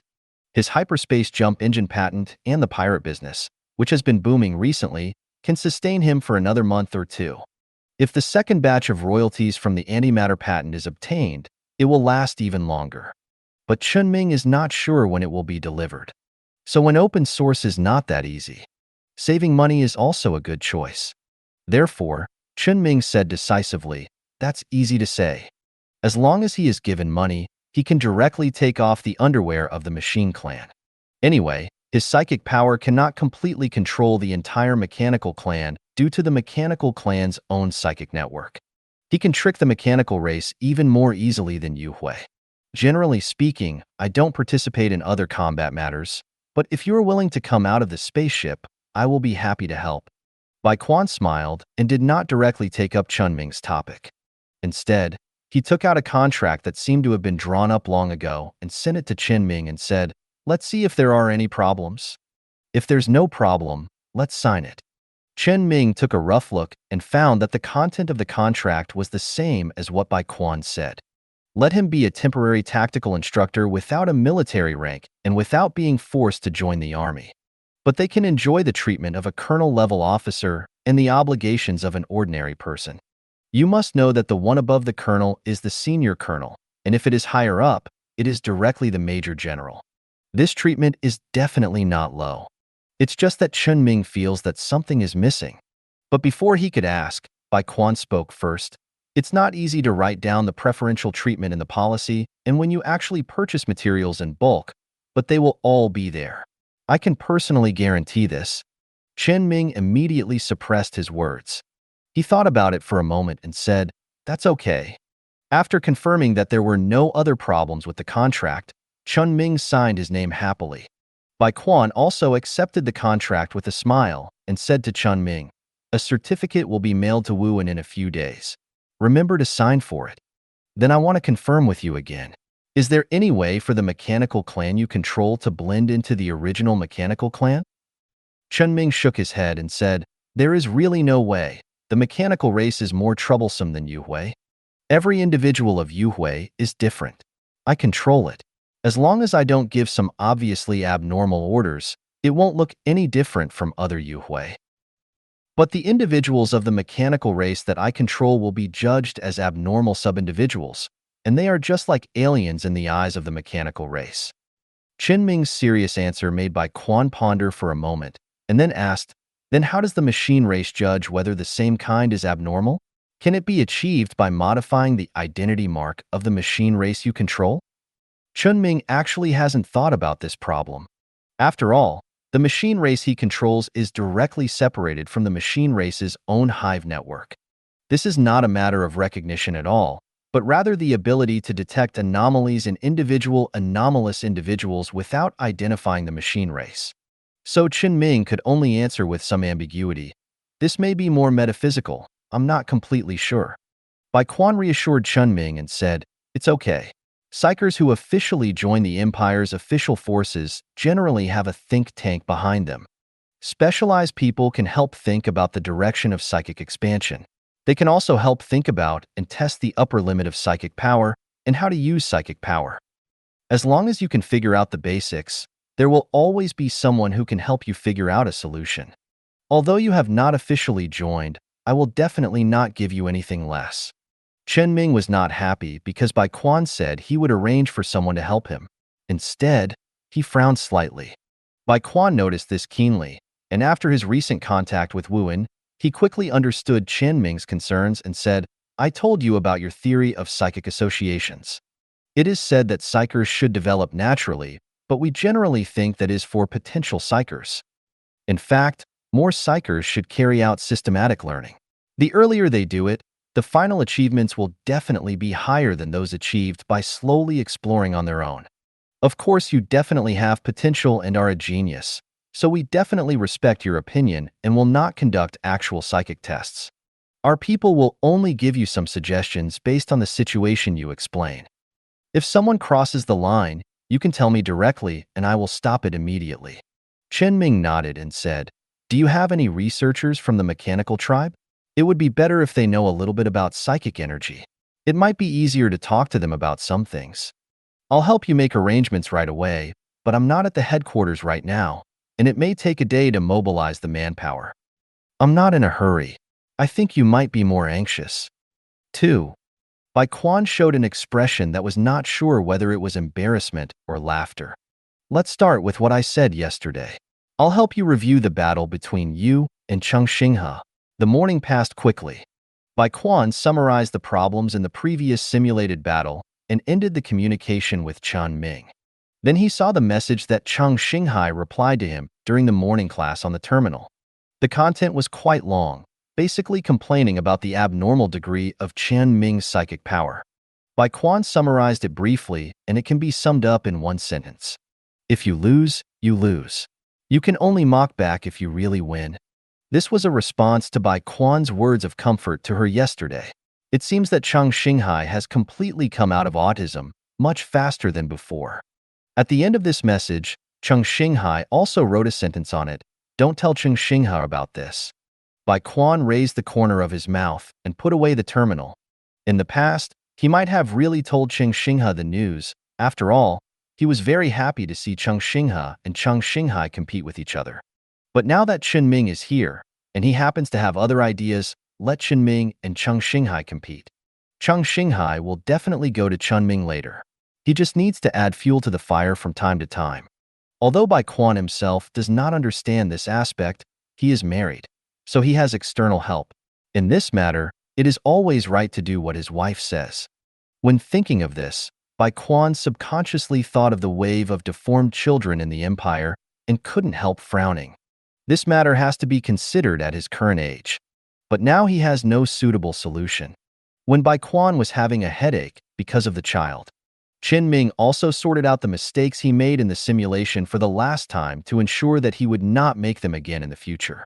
Then he went over his understanding of the mechanical race itself and the relevant knowledge he mastered in his mind.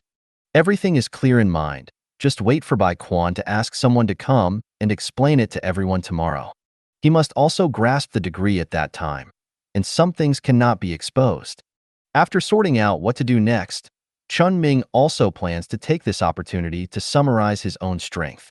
Since it has been decided to join this war, the necessary preparations should be made. Although Chen Ming said that he would not take the initiative to help the 14th Legion fight, and he could not even make a wave in large-scale combat, he would always have a chance to go there to fight. Accurately measuring his own abilities and choosing the right time to insert is what he should do. But before Chen Ming started to do this, he suddenly received a call. A clear and lively female voice sounded in the terminal. Hello, hello Chen Ming. Cheng Xinghai? What's the matter? Are you free now? Can you play again? Chen Ming thought about it for a while. There was no rush to calculate his own strength. After all, his stuff was there and would not run away, and the Empire's war against the mechanical race was still in a very early stage. So he agreed, okay. 10 minutes later, Chen Ming's consciousness sank into the simulation equipment of the 14th Legion branch again. However, unlike last time, when Chen Ming's consciousness appeared in the flagship command room, he suddenly heard Cheng Xinghai's voice. Hello, can you hear me? Chen Ming tried to speak directly in the command room with his consciousness that had sunk into the simulation device. Can the simulation device still communicate? And Cheng Xinghai's voice sounded again. Yes, under normal circumstances, the communication between the two sides of the battle is not turned on, but it doesn't matter if it is turned on for private battles. You can use it to spit trash talk at each other, or use it for communication testing. Chen Ming always felt that the order of the two uses mentioned by Cheng Xinghai was reversed, but this was not a problem. The problem was, what are you turning it on for? Haha, that depends on the situation. Cheng Xinghai chuckled, and soon entered the serious attitude of the last time and asked Chen Ming, are you ready? Chen Ming did not reply for the time being, but first looked at the rules of this simulation. Generally speaking, it is the same as the rules of the previous game after Baichuan's restriction. But the difference is that in addition to the 50 destroyers and 250 frigates, the two sides of the battle this time also have an additional cruiser. Maybe Cheng Xinghai felt that a small-scale battle without a cruiser could not fully exert her command ability last time, so she made some modifications. Chen Ming looked at the special model of the 14th Legion, and then looked at the unlimited logistics and completely unrestricted maintenance capabilities.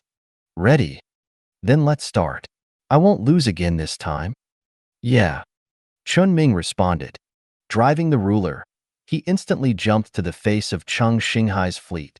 The terrifying frontal firepower under the blessing of psychic energy instantly cleared a large number of low-level spacecraft that had just entered the combat state from the rear of Cheng Xinghai's fleet. Cheng Xinghai didn't know Chen Ming well enough, and she didn't expect Chen Ming to play like this. However, she reacted quickly and commanded the same model of the 14th Legion modified ruler in the center of the fleet to turn around at the first time and bear most of the damage. The other ships went around to the flanks, trying to put some side and tail pressure on the ruler with strong frontal firepower. But Chen Ming did not care about the damage caused by those small boats to the ruler. He even endured the damage and focused on attacking those small boats that dared to approach. His goal was clear. As long as Cheng Xinghai's boat was shot empty, she would have no chance of capsizing. Chen Ming relied on simulated psychic power to make the ruler almost take the damage of this fleet. It must be said that the ruler transformed by the 14th Corps was also very tough, which was in line with Chen Ming's stereotype of military spaceships. However, after destroying nearly half of Cheng Xinghai's boat, the ruler's armor was about to collapse. It was about to threaten the structure of the spaceship itself. Before the ruler could no longer bear it, Chen Ming started the jump engine and disappeared in front of Cheng Xinghai's fleet.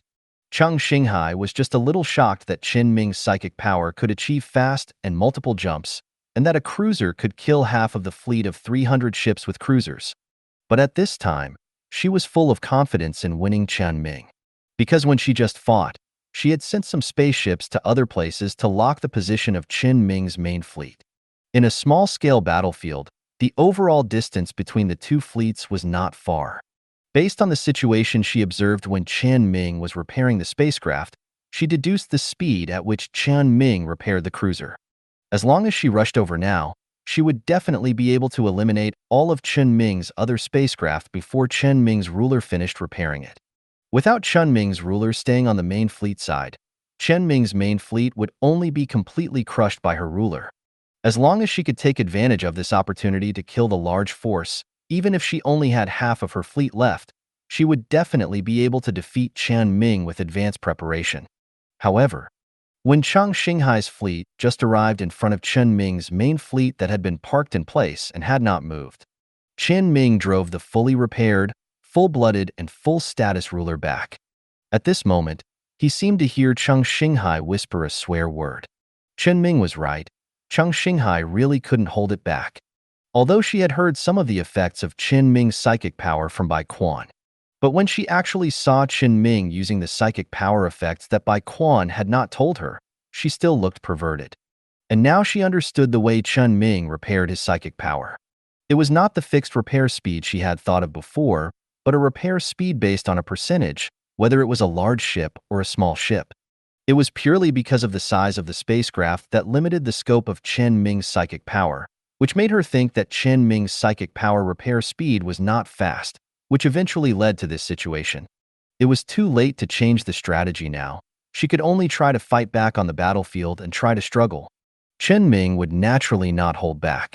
The ruler in full state had the assistance of a complete fleet, and it was impossible to lose in the front battlefield against an enemy that had been damaged by more than half. This was no longer a problem of operation, but a pure crushing of psychic power values.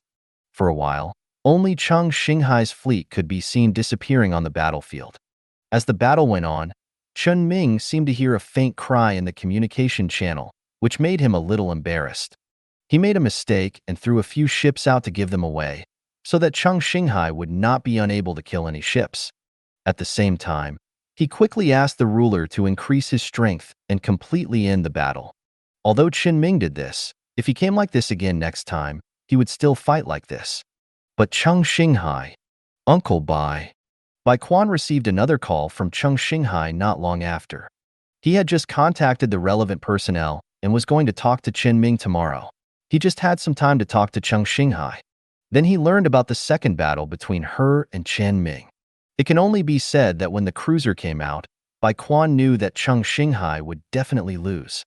Under the same fleet size, the higher the level and the larger the scale of the fleet, as long as the overall does not exceed the upper limit of Chen Ming's spiritual power, the easier it is for Chen Ming to win.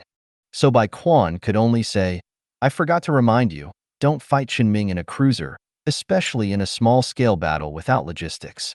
Chang Xinghai's tone was full of grievances, and he said, "But he has only been learning for more than a month, and he has never learned long-term operations. If I really do this, it will become me bullying him." Bai Quan shook his head and said, "Then you can only fight him in a small-scale battle. This is the teaching progress here. He has learned very quickly. Large-scale operations are to be learned in the next few semesters.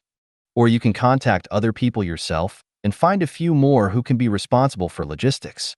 You can divide the simulation into 2 teams and let Chen Ming be responsible for fighting, right?"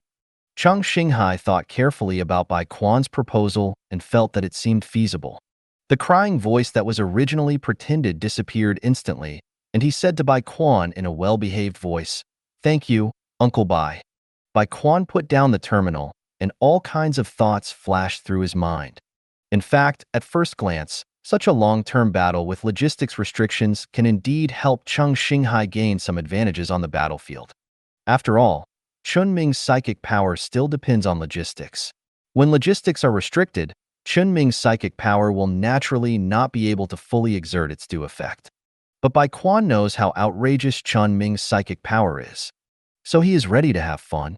The captain of a simulation of this scale must ask Chen Ming to be the referee when it comes to him, and he will definitely let Chen Ming's psychic power be fully activated. He also knows the horror of Chen Ming's psychic power in logistics. All materials can be transmitted instantly, and all industrial equipment can be kept overloaded like the spacecraft controlled by Chen Ming. And the time to establish a complete spacecraft production industrial system is only limited by Chen Ming's mental power, and of course Chen Ming's own technology. But Bai Quan still believes in Chen Ming's technical level in this basic industry.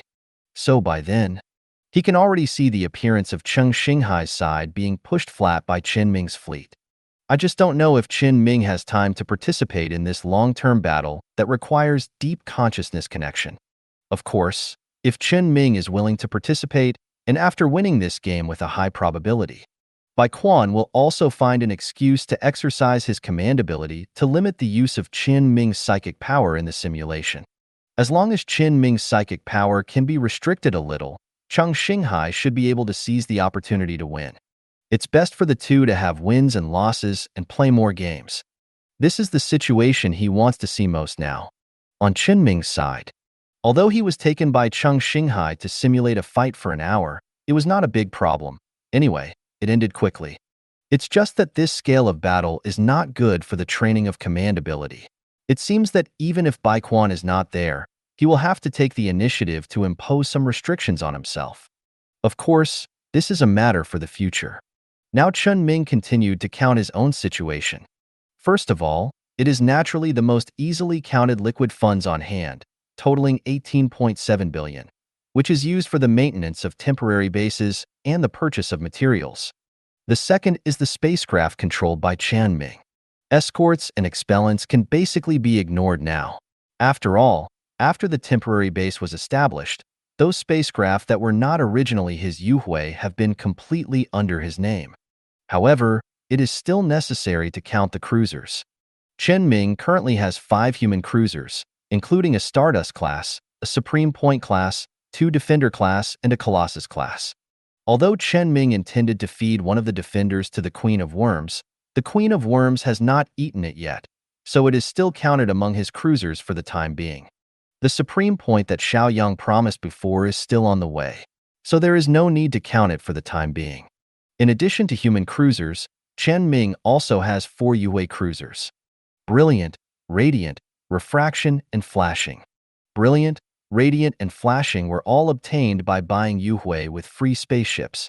The Refraction was the cruiser that Chen Ming indirectly controlled through Chao Fan when he cooperated with Bai Quan to invade the Yuhui giant dock. As the largest and highest quality spaceship Chen Ming currently has, it is driven by HR to be responsible for the security of the temporary base. There are a total of 4 spaceships of the mechanical race.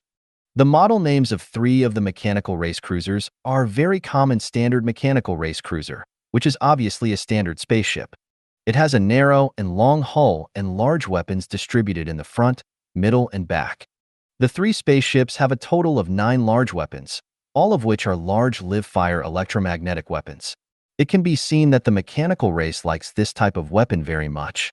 Except that it has nano-level robots responsible for the maintenance of the interior of the spacecraft like the ground units of the mechanical race, there is nothing special about it. Its combat power is also mediocre and has no special value. So much so that Chen Ming has considered whether to feed the mechanical race's spacecraft to the Queen of Worms instead of the Defenders.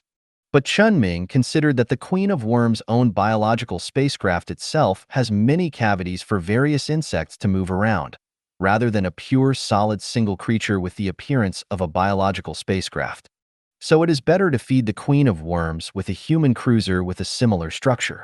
Then another spacecraft of the mechanical race, which is the standard class colonial ship of the mechanical race that Chen Ming took away from the city of the mechanical race as the core of the city.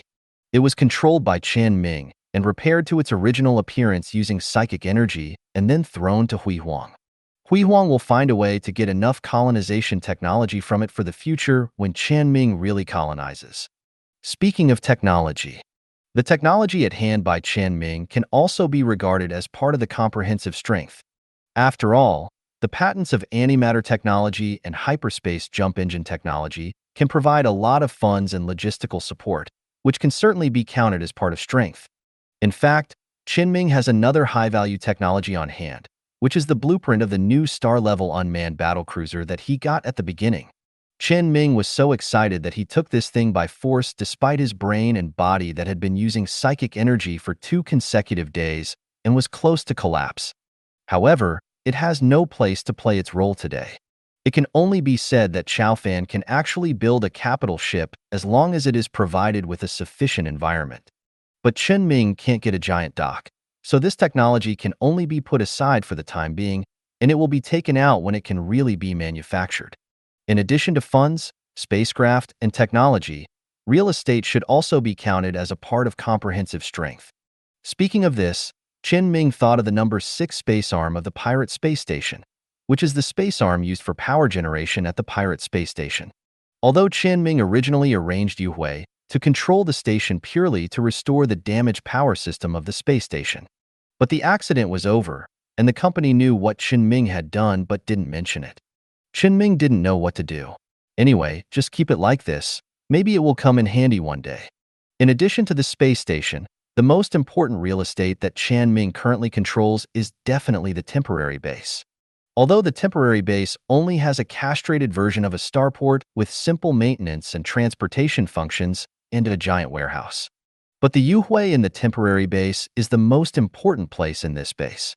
So far, the number of Yu Hui Chen Ming has on hand is still more than 50,000.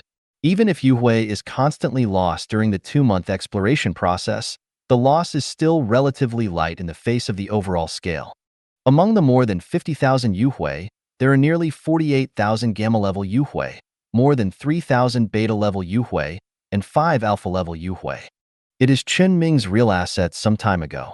But now it's different. Now, with Chen Ming's efforts in pioneering the road, he has 2 more assets on hand. One is the mechanical race, and the other is the Zerg race. And these 2 assets are constantly expanding with Chen Ming's efforts. At the beginning, the mechanical race only had more than 40,000 individuals in that isolated city. After adding the 30,000 individuals that Chen Ming later robbed from the mechanical colony, the number has increased to nearly 80,000. These tens of thousands of mechanical races were settled in the city by Chen Ming, which brought new life to this city that had been abandoned for many years. And this city itself is a city that only needs to exist for that civilization. So after Chen Ming used psychic energy to repair the entire city during this period, he found that everything the mechanical race in the city needed was self-sufficient. Even nanorobots are the same. Chen Ming found a factory in the city. A factory that only needs to input some materials to automatically output nanorobots that can be used by the mechanical race. It's a pity that there is only one factory in the entire city, which is smaller than the industrial equipment in other cities that are already small in scale. Therefore, nanorobots are still the main limitation of the development of the mechanical race. But as long as he changed his mind, Chen Ming found that he had made a lot of money. Because this is a factory for the production of nanorobots, another legacy of another civilization. Originally, Chen Ming thought that there were only those mechanical races in this mechanical race city. It was not until he found this factory later that he realized that he was too young. Anything left by another civilization is extremely precious, at least for Chen Ming now. Although he can't understand the operating principle and manufacturing method at all, it is enough for Chen Ming to use this factory. As long as the factory is still in his hands, he will always have the opportunity to fully master the technology in the future.